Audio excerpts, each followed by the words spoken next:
This looked like there's glue on the plate, and I knew straight away that it wasn't right. And if you eat things like that, you're gonna get like a sore tummy. That's what I told everyone. When you take a bite of food that's been made with love and knowledge, oh, you can taste it before you walk in the door. Energy is, and everything is energy. You behind the camera is energy, the camera's energy, that cameraman's energy, your energy, the light's energy, everything is energy. You can feel it when you walk in the door if it is full of what it's designed to be and how it's been touched and how it's been made, and then you take a bite at it and it's like, that's right, certainty. It's like, that's what I was thinking when I walked in.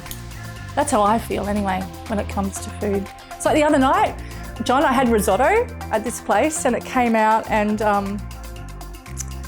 the guy next to me that I was sitting with said, oh, that looks nice. And then we both looked at it, and I looked at it and I turned away, and he goes, what's wrong? I said, that's not cooked properly. And he goes, how do you know? I said, I can just tell. Risotto should be a porridge that the Italians made years and years ago because they were using some leftover rice, from my understanding. It's supposed to be very wet and very gluggy and all the things that are supposed to have this scent. And it just like this looked like there's glue on the plate. And I knew straight away that it wasn't right. But when I walked into the restaurant, I scanned the area, just walking with my friends, and I scanned the area and I thought, something's not right here.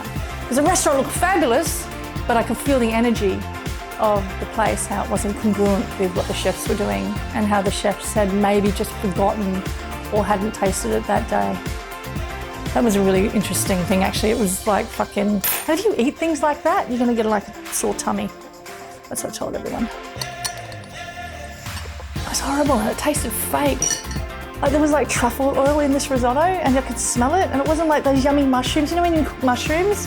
Like when you cook mushrooms, you can cook them so they become so like condensed, like their flavour, like they condense down and becomes really quite strong. And that to me is like a love flavour. We don't have to get some fucking oil with 0.1% of truffle in it to sprinkle over our isms when we've got beautiful whole real food to do that. Nothing wrong with a truffle in its whole form. That's a bit exciting.